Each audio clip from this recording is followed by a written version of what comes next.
Hi friends, मेरा नाम है अखिल प्रभु सोनी। मैंने गेट 2017 में ऑल इंडिया रैंक 8 हासिल की है। मेरी ब्रांच सिविल इंजीनियरिंग है। इस वीडियो में मैं आपके साथ अपनी स्ट्रैटेजी और आपकी स्ट्रैटेजी गेट 2018 के लिए शेयर करने वाला हूं। मैं अगर अपने बारे में बताऊं तो मैं भोपाल का ही रहने वाला हूं। मैंने UIT RGPV से इंजीनियरिंग की है, सिविल इंजीनियरिंग। मैं 2016 का पास आउट हूं। मेरी प्रिपरेशन स्ट्रैटेजी के बारे में बताऊं तो मैंने 3rd ईयर में कोचिंग स्टार्ट कर दी थी। मैंने MEDEASY कोचिंग करी है। 3rd ईयर से मैंने कोचिंग स्टार्ट करी। उसके बाद कोचिंग अराउंड 1 साल चली और उसके बाद मैं प्रिपरेशन करता गया। तो फर्स्ट अटेम्प्ट में आई थिंक 2016 में मेरी गेट रैंक 240 थी और मेरे मार्क्स 66.5 थे। सेकेंड अटेम्प्ट दैट इज 2017, उसमें मेरे मार्क्स 87.81 है और मेरी रैंक ऑल इंडिया रैंक 8 है। अब इसके बाद में आपकी स्ट्रेटेजी क्या होना चाहिए वो आपके साथ शेयर करता हूं। सबसे पहले कि जब भी आप गेट 2018 को टारगेट कर रहे हैं तो आपके मन में सबसे पहले 3 क्वेश्चंस आते हैं। पहला क्वेश्चन कि क्या पढ़ें, उसके बाद कैसे पढ़ें और कब से पढ़ाई स्टार्ट करें। तो सबसे पहला अगर आप स्टार्ट करें कि क्या पढ़ा जाए, तो देखिए इंजीनियरिंग में 4 साल होते हैं और टोटल 40 सब्जेक्ट्स होते हैं। उसमें से कुछ 15 से 16 सब्जेक्ट्स उठा के गेट में पूछे जाते हैं। हर सब्जेक्ट की इतनी मोटी मोटी आपको पता होगा स्टैंडर्ड बुक्स होती हैं। उस स्टैंडर्ड बुक से तो आपको पढ़ना है नहीं अगर आप गेट के लिए पढ़ने वाले। मेरे सजेशन में अगर आप कोचिंग अफोर्ड कर सकते हैं तो आप कोचिंग अफोर्ड कर लीजिए, और अगर आप कोचिंग अफोर्ड नहीं कर सकते हैं या आपका मन नहीं है कि मुझे कोचिंग नहीं करना है, मुझे खुद प्रिपेयर करना है, तो मेरे सजेशन है कि आप अपने फ्रेंड से नोट्स ले लीजिए कोचिंग के, क्योंकि वो प्रिसाइज हैं। आप स्टैंडर्ड बुक्स नहीं पढ़ सकते, वो बहुत ज्यादा है। वो नोट्स आप ले लीजिए, ठीक है। अब अगर आप कोचिंग जा रहे हैं तो भी आपके पास नोट्स हैं, कोचिंग नहीं जा रहे हैं तो भी आपके पास नोट्स हैं।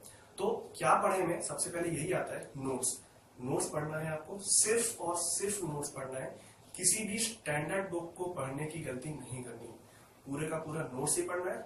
नोट्स के बाद बुक कब पढ़नी है वो मैं आपको बताऊंगा। तो नोट्स पढ़ने के बाद आपने नोट्स पढ़ा, नोट्स के बाद आपको डायरेक्ट प्रीवियस ईयर क्वेश्चंस पे जंप करना है। प्रीवियस ईयर क्वेश्चन कौन कौन से, एक गेट के, एक IES के, एक IAS के। IAS के अभी अभी क्वेश्चन जो शॉर्ट बुक है वो पब्लिश होना शुरू हुई है, और उसके बाद PSU के। ये 4 बुक्स हैं। प्रीवियस ईयर क्वेश्चन आपको सिर्फ इन्हीं 4 के सॉल्व करने हैं। इसके अलावा कोई भी प्रीवियस ईयर सॉल्व करने की जरूरत नहीं है। ये 4 है, ये सफिशियंट है। इनफैक्ट इन 4 को करने में ही बहुत सारा टाइम आपका जाएगा। तो सबसे पहले आपने नोट्स पढ़ा, उसके बाद अपने प्रीवियस ईयर क्वेश्चन पढ़े। इसके बाद जो इंपॉर्टेंट चीज है वो होती है टेस्ट सीरीज। गेट क्योंकि ऑनलाइन एग्जाम है तो कंप्यूटर के सामने बैठना, क्वेश्चन पढ़ना, उसको सॉल्व करना, उसकी प्रैक्टिस आपको होना चाहिए। तो उसके लिए टेस्ट सीरीज इंपॉर्टेंट है। टेस्ट सीरीज बहुत सारे कोचिंग्स की टेस्ट सीरीज आती है, आप जो चाहे वो ज्वाइन कर सकते हैं। मैंने MEDEASY ज्वाइन करी थी, आप जो चाहे वो कर सकते हैं। पर टेस्ट सीरीज को आप सीरियसली लीजिए, टेस्ट सीरीज को मजाक में मत लीजिए। आप एक्चुअली क्या होता है, 2016 में मैंने टेस्ट सीरीज को सीरियसली नहीं लिया था, जो मेरी गलती हो गई थी। मेरे दिमाग में ये थिंकिंग आ गई कि गेट में तो नए क्वेश्चन आने वाले हैं, तो मैं टेस्ट सीरीज में तो प्रीवियस ईयर क्वेश्चंस और वही के वही क्वेश्चन बार बार आ रहे हैं, तो क्या मतलब पढ़ के। पर ऐसा नहीं है, उससे आपकी प्रैक्टिस होती है और टेस्ट सीरीज में नए क्वेश्चंस भी बनते हैं। तो टेस्ट सीरीज करना बहुत इंपॉर्टेंट है। जैसी भी टेस्ट सीरीज है, जो भी क्वेश्चन आ रहे हैं वो आपको सॉल्व करने हैं, उसकी पूरी की पूरी प्रैक्टिस करनी है। ये 3 चीजें होंगी, notes, previous years and test series. ये तीनों चीजें बहुत इंपॉर्टेंट है। अभी इन तीनों चीजों को पढ़ना कैसे वो मैं आपको बताऊंगा। ये क्या पढ़े वाला सेक्शन हो गया कि आपको क्या क्या पढ़ना है, सिर्फ 3 चीज, उसके अलावा कुछ भी नहीं, ठीक है। Notes, previous years and test series, ठीक है। उसके बाद आते हैं कि पढ़ना कैसे।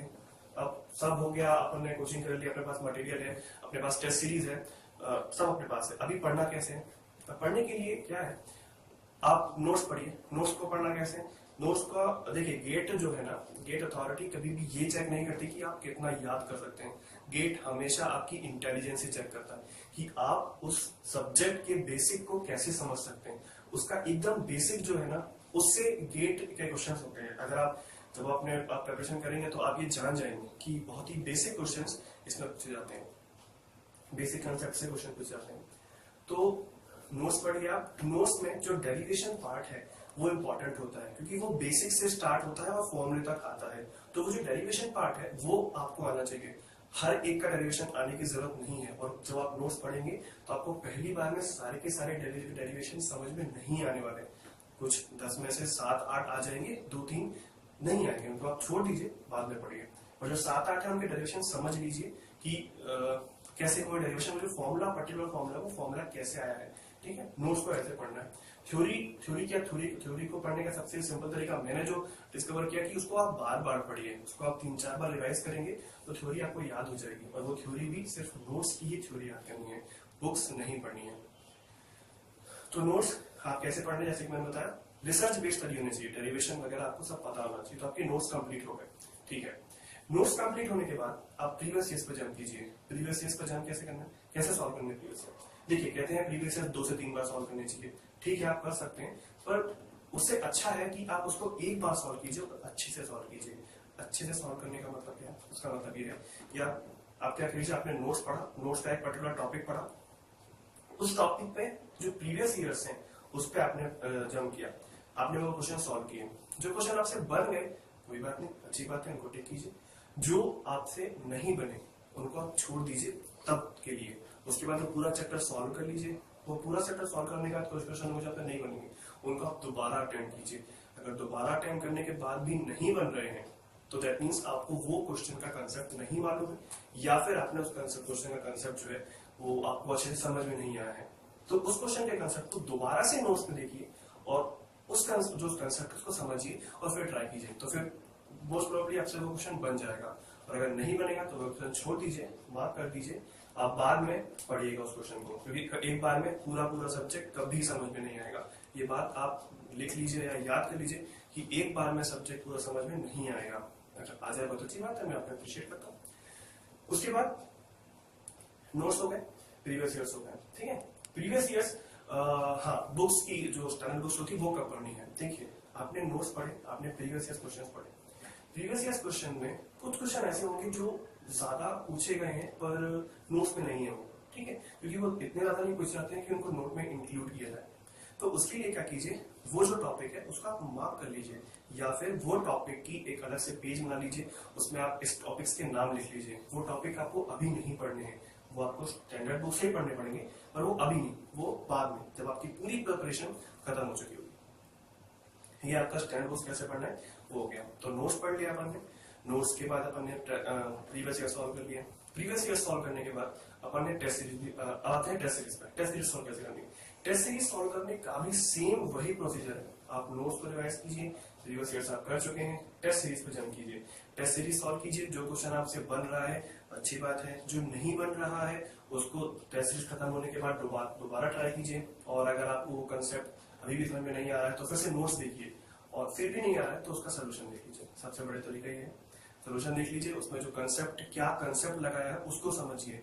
जो क्वेश्चन नहीं बना है उस पर ही फोकस करना है, क्योंकि जो बन गया है वो तो बन ही गया, वो अभी भी बन गया है, वो अभी एक बार ही बन जाएगा। लेकिन जो नहीं बना है उसको आपको रिवाइज करना है। उसके कंसेप्ट को या तो आप नोट्स में ऐड कर लीजिए या कहीं भी शॉर्ट नोट्स बना लीजिए कि अगर इस तरह का क्वेश्चन आता है तो ये करना है। तो अब मैं फाइनली इसको कंक्लूड करता हूँ कि क्या पढ़ना है और कैसे पढ़ना है। 3 चीजें पढ़नी है सिर्फ, notes, test previous years and test series. इसमें जो बन रहा है वो अच्छी बात है, जो नहीं बन रहा है उसी को सीखना है, ठीक है। ये 3 चीजें, और सिर्फ यही 3 चीजें पढ़नी है, इसके बाद कुछ भी पढ़ने की जरूरत नहीं, क्योंकि ये सब पढ़ने में ही आपका नवंबर एंड दिसंबर आ चुका होगा। उसके बाद आपके पास कुछ एक्स्ट्रा पढ़ने का टाइम नहीं रहेगा, उसके बाद आपको रिवाइज करना है। तो सिर्फ यही चीजें पढ़नी है। मैं दोबारा बोल रहा हूँ और स्पेशली इस बात पे इंपॉर्टेंस देना चाहता हूँ कि इन तीनों चीजों के अलावा कुछ पढ़ने की जरूरत नहीं है। मैं स्टैंडर्ड बुक पढ़ने की गलती कर चुका हूँ, मेरे 2-3 महीने उसमें वेस्ट हो गए थे पर कोई कंक्लूजन नहीं निकला। तो ये मैं आपके साथ शेयर कर रहा हूँ कि बुक्स नहीं पढ़िए। जब कोई टॉपिक बहुत इंपॉर्टेंट है और आपको समझ में ही नहीं आ रहा है नोट्स से, तब आप पढ़ सकते हैं, पर उसमें भी ज्यादा टाइम उसमें इन्वेस्ट नहीं करना है। एक दिन हो गया, ठीक है, पढ़ लिया, ये नहीं कि आप 1 महीने तक कोई बुक पढ़े जा रहे हैं, कोई मतलब नहीं उसका। सिर्फ नोट्स पढ़िए और प्रीवियस ईयर्स लगाइए और टेस्ट सीरीज लगाइए। ये 3 चीजें सफिशिएंट है, इनफैक्ट मोर देन सफिशिएंट है टॉप 10 आने के लिए। तो क्या पढ़ें, कैसे पढ़ें और कब से पढ़ें। अब अगला क्वेश्चन है कब से पढ़ें, गेट की प्रिपरेशन कब से स्टार्ट करें। गेट 2018 के लिए तो आपने प्रिपरेशन स्टार्ट कर ही दी होगी। जो मैंने 3 चीजें बताई हुई है वो आप उनको फॉलो कीजिए। और टेस्ट सीरीज लगेगी, टेस्ट सीरीज अराउंड जून या जुलाई से स्टार्ट हो जाएगी। तो जैसे ही टेस्ट आता है वो आप टेस्ट लगाते जाइए, प्रैक्टिस करते जाइए। जितनी ज्यादा प्रैक्टिस कर सके उतना अच्छा है। अभी उनके लिए जिन्होंने गेट की स्टार्ट, मतलब जो अभी गेट नहीं देना चाहते 2018, उनका टारगेट नहीं है।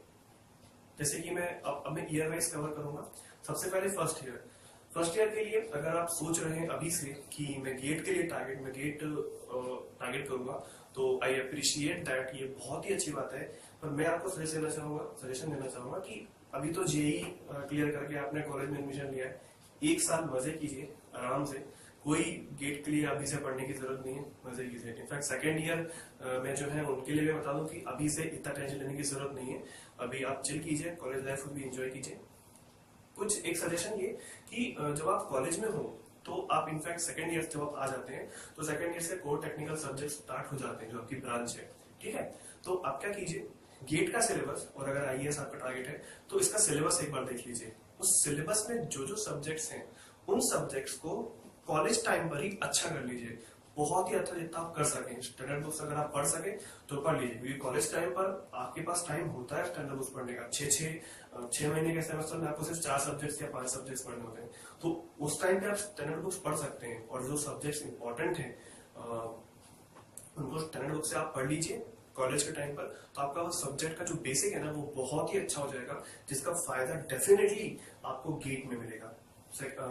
थर्ड ईयर से अगर आप आ गए हैं तो थर्ड ईयर से आप अपनी प्रिपरेशन स्टार्ट कर सकते हैं। आप कोचिंग ज्वाइन कर सकते हैं या खुद सेल्फ ही प्रिपेयर कर सकते हैं। और फोर्थ ईयर वाले तो प्रिपेयर अभी कर ही रहे हैं के 2018 के लिए। तो ये हो गया कि अपन को कब से पढ़ाई स्टार्ट करना है। फर्स्ट ईयर वाले टेंशन ना लें, सेकेंड ईयर वाले स्टार्ट हल्का फुल्का जो स्टैंडर्ड बुक से हैं, जो कॉलेज से सब्जेक्ट हैं वो आप कर सकते हैं। थर्ड ईयर वाले प्रिपरेशन स्टार्ट कर सकते हैं और थर्ड ईयर या फोर्थ ईयर वाले प्रिपरेशन कर ही रहे होंगे, ठीक है। तो ये हो गया कब से पढ़ें। तो अब मैं कुछ क्वेरीज को डील करने वाला हूँ जो कि जनरली हमारे दिमाग में आती हैं अगर हम प्रिपेयर कर रहे हैं किसी भी एग्जाम के लिए, जैसे अपन प्रिपेयर कर रहे हैं गेट के लिए। तो सबसे पहले मोटिवेशन, डेडिकेशन, कंसंट्रेशन और कंपटीशन। मोटिवेशन के बारे में मेरा हमेशा ये मानना रहा है कि you only get motivated when you really want to. इसका मतलब ये कि आप मोटिवेट तभी होंगे जब आप खुद चाहें। अगर आप डीमोटिवेटेड हैं, अगर आप मोटिवेट होना ही नहीं चाहते, तो कोई बड़ा से बड़ा मोटिवेटर न स्पीकर आपको मोटिवेट नहीं कर सकता है। तो मोटिवेशन सबसे पहले तो खुद से आता है, उसके बाद फिर चीजें आपको खुद ही मोटिवेट कर देती हैं अगर आप कोई चीज करना चाहें। डेडिकेशन के बारे में मेरा मानना है कि डेडिकेशन कहीं बाहर से नहीं आता है, डेडिकेशन आप में खुद होता है। अगर आप कोई चीज करना चाहेंगे ना तो उस चीज के लिए डेडिकेशन आप में खुद रहेगा, वो कहीं से बाहर से नहीं आएगा, किसी के बोलने पे नहीं आएगा। आप खुद अपने आप से बोलोगे कि मुझे कुछ करना है। उसके बाद अगर मैं करूँ तो कंसंट्रेशन, जो कंसंट्रेशन और फोकस होता है। देखिए फोकस ठीक है, कंसंट्रेशन बढ़ाने की जो टिप्स हैं, साइंटिफिक टिप्स हैं, वो इंटरनेट पर अवेलेबल है। मेरी थिंकिंग हमेशा ये रही है कि कंसंट्रेशन आपका हमेशा उस चीज पर रहता है जिस चीज पर आपका इंटरेस्ट हो। फॉर एग्जाम्पल, अगर आप वीडियो देख रहे हैं, आप मूवी देख रहे हैं, तो उस पर आपका कंसंट्रेशन टोटली रहता है। और जब आप पढ़ते हैं तो उसके लिए आपको कंसंट्रेशन बढ़ाने की जरूरत है। क्यों? क्योंकि आपका पढ़ाई में इंटरेस्ट नहीं है, मूवी में इंटरेस्ट है, टोटल आपका कंसंट्रेशन रहता है मूवी, आसपास कोई बुला रहा कोई मतलब नहीं। और जब आप पढ़ते हैं तो हल्की सी आवाज आ जाए तो डिस्टर्ब हो जाते हैं। ये मेरी थिंकिंग हमेशा ये रही है कि कंसंट्रेशन और फोकस तभी आता है जब आप उस चीज के लिए इंटरेस्टेड हो। ये हो गया मोटिवेशन, डेडिकेशन और कंसंट्रेशन। इसके बाद एक बहुत ही इंपॉर्टेंट बात जो मैं कहना चाहता हूँ, जो इनफैक्ट मैं भी पहले इस तरीके से सोचता था कि किसी भी टॉपर का ना आप भगवा मत बनाइए। मतलब किसी भी टॉपर को ये मत बोले कि यार ये तो टॉपर है, ये तो 12-12 घंटे पढ़ता होगा, ये तो 13-13 घंटे पढ़ता होगा, सिर्फ पढ़ता ही रहता होगा, दोस्तों से ही मिलता होगा, ना वो फेसबुक चलाता है ना यूट्यूब चलाता है। ऐसा कुछ नहीं है, ठीक है। मैंने कभी फेसबुक नहीं छोड़ा, मैंने कभी फेसबुक में एक्टिव कम रहा, पर कभी डीएक्टिवेट या डिलीट अकाउंट जैसी मैंने चीजें कभी नहीं करी। मैं व्हाट्सएप पे हमेशा एक्टिव रहा हूँ। इनफैक्ट व्हाट्सएप को मैंने एक अच्छे तरीके से ही यूज किया। फ्रेंड्स का ग्रुप था, उसमें डाउट्स क्लियर करते थे व्हाट्सएप की हेल्प से। तो ऐसा नहीं है कि 12-12 घंटे पढ़ता है टॉपर, या टॉपर को सब कुछ आता होगा, ठीक है ना। ऑल इंडिया रैंक 1 जो होता है ना, उसको भी सब कुछ नहीं आता है, ठीक है। आप आईआईटी के प्रोफेसर नहीं है जो आपको सब कुछ आ जाए। एग्जाम के लिए जो इंपॉर्टेंट है वो आपको पढ़ना है, सब कुछ नहीं पढ़ना है, साइंटिस्ट नहीं बनना है। कंपटीशन के बारे में मेरा ये मानना है कि कंपटीशन कभी भी दुनिया से नहीं होता है, कंपटीशन हमेशा खुद से होता है। आपको हमेशा खुद से ही कॉम्पीट करना है। अगर आप एक दिन 10 क्वेश्चन सॉल्व कर रहे हैं तो अगले दिन आप 15 क्वेश्चन सॉल्व कीजिए और अपनी गलतियों को इम्प्रूव कीजिए। कभी भी आप किसी से कंपेयर मत कीजिए कि उसको इतना ज्यादा आता है, मुझे इतना कम आता है। देखिए दोनों ही प्रिपरेशन कर रहे हैं, दोनों ही सीख रहे हैं। उसने पहले से प्रिपरेशन स्टार्ट कर दी होगी, आपने अभी करी है। इसका मतलब ये नहीं है कि आप उससे किसी भी चीज में पीछे हैं। आप सीखिए, आप सीखते जाइए और आप गेट तक बहुत कुछ सीख चुके होंगे, बहुत कुछ आपको आता होगा। तो किसी से भी कंपेयर मत कीजिए जब आप प्रिपरेशन कर रहे हो। देखिए डेस्टिनेशन सेम है, जर्नी अलग अलग हो सकती है, कोई अलग अलग जर्नी पे हो सकता है, कोई अलग अलग लेवल पर हो सकता है, पर एट द एंड फाइनली आपको 2018 गेट से पहले सब कुछ सीखना है, तो आप वो सीख लेंगे। उसके बाद टेस्ट सीरीज में भी मैं बोलूं तो टेस्ट सीरीज में कभी भी अपनी रैंक को लेके चिंतित मत हुई कि आपकी रैंक कम आ रही है या आपके मार्क्स कम आ रहे हैं। अगर वो मार्क्स कम आ रहे हैं तो आपको अगले टेस्ट में उस मार्क्स को बढ़ाना है। आपको किसी को कम्पीट नहीं करना है कि आपको किसी को पीछे करना है, आपको अपने आप को पीछे करना है। अगर आपकी टेस्ट सीरीज में रैंक मान लीजिए 100 आ रही है तो अगले दिन 100 से कम आनी चाहिए और उसके बाद उससे भी कम। तो कॉम्पिटिशन सिर्फ हमेशा अपने आप से कीजिए और कॉम्पिटिशन से कभी मत डरिए। लोग कहते हैं कि कट ऑफ बढ़ता जा रहा है, हर साल कंपटीशन बढ़ता जा रहा है, तो देखिए कट ऑफ हमेशा बढ़ेगा। जब से ये गेट स्टार्ट हुआ है लगातार कंपटीशन बढ़ता ही जा रहा है और वो हमेशा बढ़ेगा। पर आप सिर्फ खुद से कम्पीट कीजिए, सिर्फ खुद को देखिए, खुद की प्रिपरेशन पर ध्यान दीजिए। दूसरा कितना पढ़ रहा है, उससे कितने क्वेश्चन बन रहे हैं, उसकी टेस्ट सीरीज में रैंक क्या आ रही है, उससे आपको कोई मतलब नहीं है। आप अपनी रैंक सुधारिए, बस दैट्स इट। एक क्वेश्चन और जो कि स्टूडेंट्स के माइंड में रहता है कि कितने घंटे पढ़े, ठीक है। सो फर्स्ट ऑफ ऑल तो दिमाग से ये बात निकाल दीजिए कि आपको गेट निकालने के लिए 12 घंटे पढ़ना पड़ेगा, ठीक है। आप अभी अप्रैल चल रहा है, फरवरी 2018 में गेट होगा, ठीक है। आपके पास बहुत टाइम है। आप अगर डेली अगर आप सेल्फ स्टडी कर रहे हैं, सिर्फ घर पे पढ़ रहे हैं, तो अगर आप 6 घंटे निकाल रहे हैं ना, तो वो सफिशिएंट है, वो मोर देन सफिशिएंट है आपको 80+ मार्क्स स्कोर करने के लिए। और अगर आप कोचिंग कर रहे हैं तो कोचिंग के बाद, इनफैक्ट कोचिंग जितनी भी हो रही है, अगर कोचिंग 3-4 घंटे की है तो उसके बाद आप 6 घंटे या 5 घंटे निकाल ले रहे हैं, अच्छी बात है। कोचिंग 10 से 12 घंटे की है तो भी आप अगर 2 से 3 घंटे निकाल ले रहे हैं तो वो सफिशिएंट है, ठीक है। ये हो गया। अभी ये बात दिमाग से निकाल दीजिए कि टॉपर 12 घंटे पढ़ता है, ठीक है। पूरा वो नहीं पढ़ता है, वो भी इंजॉय करता है, वो भी फ्रेंड्स के साथ जाता है, वो भी फेसबुक चलाता है, व्हाट्सएप चलाता है, वो भी अपनी लाइफ को एंजॉय करता है, ठीक है। इसके बाद एक चीज और कि जब आप पढ़े ना तो एक ब्रेक जरूर लीजिए, ठीक है। एक तो हो गया शॉर्ट टर्म ब्रेक, जैसे कि जो डेली ब्रेक होता है, आप पढ़ रहे हैं कंटिन्यूअस 3 घंटे पढ़ा, आपने आधे घंटे का ब्रेक लिया, कोई दिक्कत नहीं है। या रोहन सैनी सर ने एक मेथड बताई थी, पोमोडोरो टेक्निक। आप 15 मिनट्स पढ़िए, 10 मिनट ब्रेक लीजिए, 15 मिनट्स पढ़िए, 10 मिनट ब्रेक लीजिए। उस 50 मिनट्स के टाइम में आप कुछ भी नहीं करेंगे, पानी आप अपनी टेबल पर रखिए, मोबाइल कुछ भी नहीं। उस 50 मिनट्स के लिए बंद, 10 मिनट का ब्रेक लीजिए, सारे व्हाट्सएप मैसेजेस जो चेक करना है सब कर लीजिए। उसके बाद लॉन्ग टर्म ब्रेक, जब आप पढ़ते हैं तो 10 से 15 दिन के बीच में एक गैप लीजिए जिसमें आप उस दिन कुछ भी मत पढ़िए। आप मूवी जा सकते हैं, आप फ्रेंड से मिलने जा सकते हैं। इसके अलावा जो फेस्टिवल्स वगैरह आते हैं उस दिन को तो हटा ही दीजिए अपने शेड्यूल से। उस दिन आप फुल एंजॉय कीजिए। आप उस इनफैक्ट ये सारी चीजें ना एफिशिएंसी को बढ़ाती हैं, वो कम नहीं करती है ये सारी चीजें। रही बात सोने की, तो उसके लिए 6.5 से 7 घंटे सफिशिएंट है। 7 घंटे इनफैक्ट एक आइडियल स्लीप होती है, वो सफिशिएंट है। इससे ज्यादा सोने की जरूरत नहीं, सिर्फ ज्यादा सोएंगे तो आप आलसी हो जाएंगे और कम सोएंगे तो आप ही की एफिशिएंसी कम हो जाएगी। Okay friends, so this is all about for the strategy of cracking GATE 2018 in first attempt. आप फर्स्ट अटेम्प्ट में भी निकाल सकते हैं। मैंने सेकंड अटेम्प्ट में 8th रैंक लाई है, आप फर्स्ट अटेम्प्ट में निकाल सकते हैं। जो मैंने बताया अगर आप वो फॉलो करें तो वो कर सकते हैं। इनफैक्ट मैंने ही वो फॉलो नहीं किया था फर्स्ट अटेम्प्ट में, इसलिए मैं नहीं निकाल पाया। आप करिए, आप आराम से निकाल पाएंगे, आप टॉप 50 आराम से आएंगे। आपको PSU मिलेगा, आपको जो एमटेक चाहिए वो आपको एमटेक मिल जाएगा, IITs NITs जो भी आप करना चाहते हैं। इसके अलावा मेरे लिए अगर आपको भी हेल्प चाहिए तो मेरी जीमेल आईडी डिस्क्रिप्शन में है, आप उस पर ईमेल कर सकते हैं। मैं जीमेल पर एक्टिव रहता हूँ, मैं चेक करता रहता हूँ 2-3 दिनों में, तो मैं जरूर उसका रिप्लाई करूंगा। और अगर आप चाहते हैं कि मैं ऐसे और भी वीडियो बनाऊं किसी भी टॉपिक को लेके, और भी कोई स्ट्रैटेजी, किसी सब्जेक्ट स्पेसिफिक स्ट्रैटेजी या कुछ भी आप पूछते हैं, तो मैं उसका और वीडियो बनाने के लिए तैयार हूँ। मैं पूरी हेल्प करने के लिए तैयार हूँ आपकी। आप मेरे जीमेल आईडी से कॉन्टैक्ट कर सकते हैं।